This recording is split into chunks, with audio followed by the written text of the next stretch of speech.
secret is I just smile and say, follow me. I'm sitting on top of the world, on top of the world. Life's too short not to really live. I got a big heart, I can let you in. I'm sitting on top of the world, on top of the Hi there, and welcome back to Toxic Bliss, Surviving Narcissism with me, Awen Reese. Therapy. So much therapy. I was fortunate insofar as the therapist that I was seeing was kind of bored. He didn't have too many clients, and he seemed fascinated by my case, so I started seeing him very often. We talked about a lot of things, not just my issues. He was a collector of religious iconography and a theologian and a historian, so we talked a lot about that as I had studied comparative religions pretty extensively during my Learn Everything You Can Before You Die crusade on the internet, which actually hasn't ended yet, by the way. I really looked forward to our talks because, at least in part, it gave me an outlet for deep and meaningful conversation that wasn't about Sesame Street or potty training or how to make organic homemade baby food. Maggie and Mac were my world, and I loved every moment of being a mom. Don't get me wrong, but having someone to talk to about adult things and adult emotions, as well as a shared interest in academic pursuits was, well, something kind of new to me. I was pondering this during one of our sessions, and he asked me what I was thinking about, and I told him. I recalled a conversation that I had with Mike about that time when I was learning Welsh and had a study group, and how offended Mike was by that, and ultimately how I had to choose between continuing my studies or being with Mike. My therapist asked which choice I had made, and I just looked at him like, "What do you think?"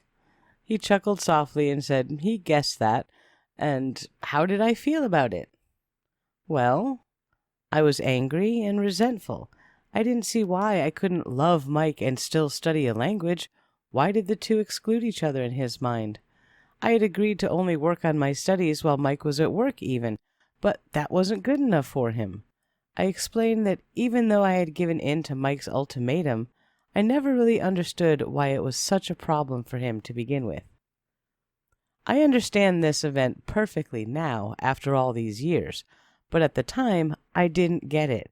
My therapist might have, but we never really got into a deep dive conversation about it, aside from the control factor, which is only one aspect of the entire problem.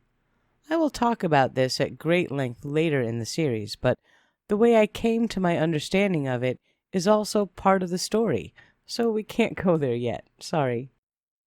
So, we talked about control and Mike's need for it, as well as his irrational reactions to situations that stripped him of that control. For instance, Maggie and the medicine. To Mike, Maggie refusing to take her medicine because it was so gross was all about her not obeying his command. She was exerting her autonomy instead of being an obedient minion, and he just could not handle that. What might have been a drawn-out battle of wills between Maggie and I became a pathological need to exert dominance between Mike and Maggie, and he would use any means necessary to get his way, even violence. When that event had happened, I was enraged by it, and I was immediately willing to step between them physically to protect my daughter. I knew what he was doing was terribly wrong, even though I didn't understand why he was doing it.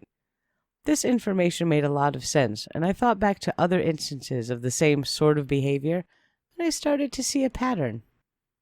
There were a handful of times that I could think of where Maggie was unable or unwilling to comply with the demand of his, and he got angry in a way that was completely unreasonable. First was the pool incident way back from when we had just arrived in Florida. She was too terrified to go swim with him again, especially after he had dunked her under the water, after promising not to, and her fear prevented her from doing what he wanted, and he raged at her in response. The second time was equally as unreasonable. We were at the playground in Florida once at the apartment complex, and Maggie did not want to climb the jungle gym. It was one of those large climbing play sets with the wobbly bridges and slides and all that stuff, but she wanted no part of it. She played happily on the ground, but she refused to climb up on it. and Mike had picked her up and stuck her up on top and left her there and told her to find her own way down. He yelled at me when I climbed up to get her and took her down with me. The third time was at the mall when Maggie encountered her first escalator. She was paralyzed with fear and could not get onto it for love or money. I had to pick her up and hold her as we rode it up to the second floor. She had the same reaction to it going back down. Instead of letting me pick her up, though, Mike told her to get on or we'd leave her behind. When she refused, he just got on the escalator and left her standing at the top crying. Now, by that time, I was halfway down and I couldn't reach her. So, of course, I went back up, got her, and carried her back down. But he made a lot of comments about how stupid it was and how she was just a big baby, so on and so forth. He never stopped in these situations to wonder why she might have been afraid of these things. He never wondered if there was something actually wrong that was maybe causing a problem. To him, she was just a spoiled, coddled child that refused to obey, and it infuriated him. When she had had her first eye appointment, we found out what the cause actually was. Maggie could only see two-dimensionally. She had no depth perception at all. So something like a moving set of stairs looked impossible, and she could not figure out how to step onto it, because it looked very different to her than it looked to us. This also explained why she couldn't deal with the jungle gym. She couldn't tell how high something was in relation to another part of the play equipment, which made navigation almost impossible. Once we realized this, she was given a new set of glasses, and we took her to some physical therapy to help her learn how to overcome the visual challenges and be able to move around in her world with ease. So, Mike's opinion that she was simply spoiled and coddled was completely wrong, and that made me feel a lot better about life. We had argued about it a lot, and I did start to think that maybe he was right. Maybe I did baby her too much. Maybe that's why she had these problems. Maybe I should stop babying her and be a tougher mom. Thankfully, I never did that, and I let my own instincts drive my parenting behavior. But I came pretty close to trying it. So many things in life had been motivated by Mike's desire for obedience, and it had gotten to the point over the years that I started to consider changing my behavior to accommodate his needs. I wondered what would have happened if he had been around for most of Mac's first year, and I was glad that he actually hadn't been around too much. He could have really screwed up my relationship with Mac and turned me into a bitter, frustrated mother in the process. I had got a lot of good revelations in this session. My therapist said he felt that I had really grasped the information, and because I was pointing out events that had perfectly highlighted the problem, he was glad that I was doing so well, until I asked him one more question before the session was over. I asked him how to go about helping someone like Mike learn not to be so controlling, and what was it about him that made him have this pathological need for control? My therapist just sighed and looked at me like, "Really? Are we going there?" And I just looked at him and said, "Well, it sounds like Mike doesn't even know he's doing this. If I knew why he was, then maybe I could help him stop doing it, and life would be better for everyone." He said that yes, that was true, but I had to stop thinking about fixing Mike and focus on keeping that toxicity out of my life. It just wasn't my job. My job was to be happy and healthy and raise 2 happy, healthy kids, period. Mike was not my responsibility, and we'd talk about that during the next session. He was right, and I knew he was right, but it still wasn't what I wanted to hear. But I sighed and agreed and walked home very slowly that day. I had a lot on my mind. But we're going to pause here for a short break, and we'll be right back. Welcome back. November had come and gone, and it had been a long, cold, snowy month. December arrived in similar fashion, and the kids and I spent most of our time inside. I decorated for the holiday and put up all of the decorations that Mike had bought before. That made me a little sad, but I got over it.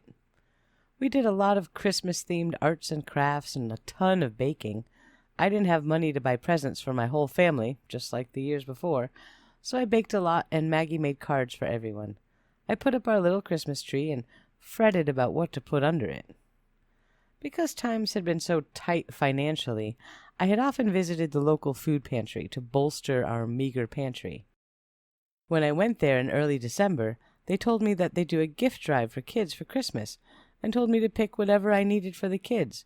There were coats, hats, mittens, boots, and then I could pick 4 or 5 toys for each child as well. I want to talk for a minute about what this meant to me. I don't know if you've ever been in that kind of situation, and if you haven't, then that's wonderful, and I'm very happy for you.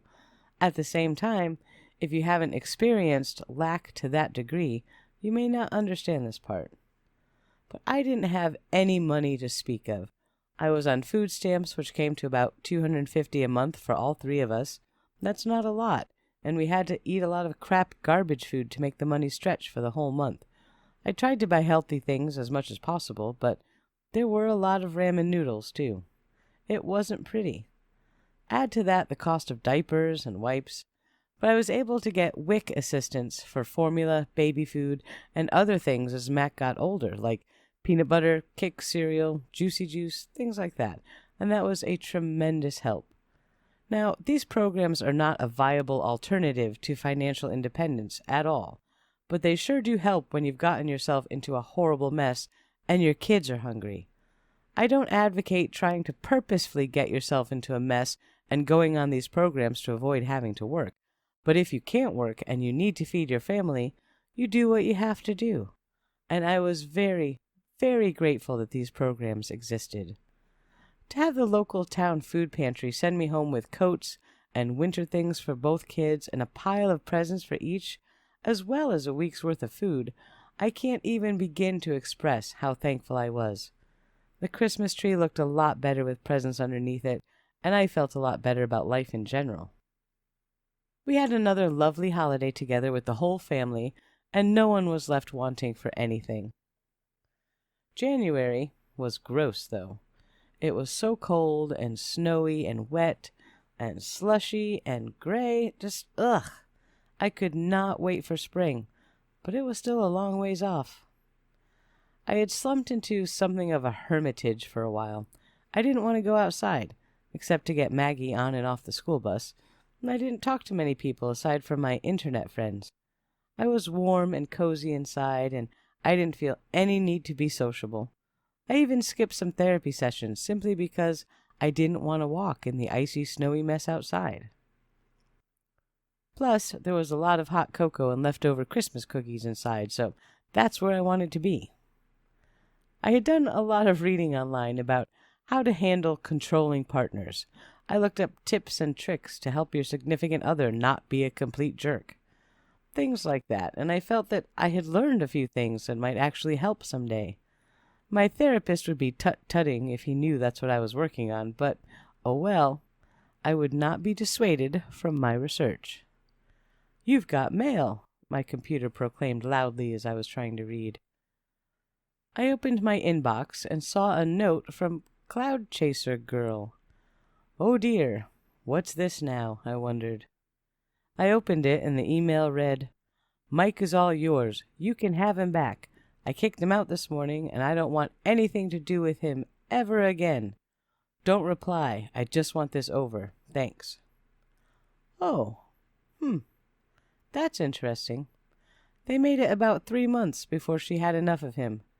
I wondered what had happened, but I didn't email her back to ask, as badly as I wanted to. I sat back in my chair and allowed myself a moment to try to imagine the breakup. Was it crazy and angry, or did she just tell him to get out? Did she throw things at him? Did he break any of her knives? The phone rang before I could satisfy myself with my daydreaming, and I answered it somewhat testily. "Hello?" "Hi," he said. "Oh, it's you." "Be nice, I'm having a bad day." "Yeah, so I've heard," I said. "Oh, really? What did you hear?" he said, taunting me. "Well, I heard that Cloudy kicked you out, and she doesn't want you back. But good news, she said you're all mine if I wanted you back. Isn't that fun?" "Ugh," he sighed deeply. "I can't believe she did that." And I said, well, I'm pretty sure it was meant as a warning. Anyway, what do you want? He said, I'm just wondering if, maybe you missed me and you wanted me to come home. And I said, well, the same rules apply as last time. You have to get yourself settled somewhere and get a good job and get some therapy, and then we could date a little bit and see how things go. But no, I don't want you to come right up here and move in. But I have nowhere to go, he started whining. Well, whose fault is that? And you're closer to Florida than Connecticut. Why don't you call Tina? Ha, he laughed. Tina threatened to have me arrested on sight last time I called her. Gee, I wonder why. Oh, can you not be such a bitch right now? I'm hurting and alone and I have nowhere to go. And I said, well, you're not coming here. I'm sorry, but I'm not ready for that. Well, can you at least help me get a bus ticket back to my mom's then? Really, Mike? Now you want money from me? I know, all that child support that you haven't paid me in 3 months, that's about $300. Why don't you just use that for your bus ticket? You'll even have enough for lunch. God, you're such a bitch, he yelled at me and hung up. I was shaking when I put the phone down. It had taken every ounce of spiritual energy that I had to maintain my position during that phone call. There was a very loud and strong-willed part of me that had wanted to say, yes, please come home. I love you so much. But thankfully, I was able to keep her in a little soundproof cage while I talked with Mike. I didn't have any strength left to contain her now, though, so she was rampaging around my brain, screaming at me. How could you be so mean to him? He's hurting, and you are the only person in the world that understands him and loves him, and you threw him away like garbage. He's all alone, has nowhere to go, no money, and you're just going to say screw you and let him suffer? I thought you loved him. I wondered at times if that voice that was in my head was actually a part of Mike, like a little symbiote or parasite that had crawled into my brain and taken up residence there just to speak for him when he wasn't around. In actuality, I think of it now as a spiritual parasite, the result of his programming and brainwashing that he had spent years doing to my head. He taught me to question myself at every turn, to doubt all of my instincts and feelings and thoughts and everything. But for whatever reason, I had overcome that, at least this time. I managed to stay strong, I managed to say no when I needed to and not give in. I did it. It felt good and terrible at the same time. I started to worry, like, what if he didn't call me back? What if he was so angry with me for saying no that he actually believed me and didn't try to talk me into coming back again? What if I burned that bridge? Oh no, what have I done? I didn't have long to worry about that, though, as the phone rang again only a moment later. Sorry, he said. We got cut off or something. I'm at a payphone. Right, I said. So I called my mom. She's getting me a bus ticket to Kentucky. Can I call you when I get there? Sure, I said after a pause. Okay, I'll talk to you in a day or two. I love you. And I didn't reply to that. I just hung up the phone. I had to take stock of this and really think it through. He wasn't coming here, and that was a good thing. He had someplace to go, so I could stop worrying about that, and he would talk to me again. So everything was fine? It didn't feel so fine. I called my therapist right away and made an appointment for the next morning.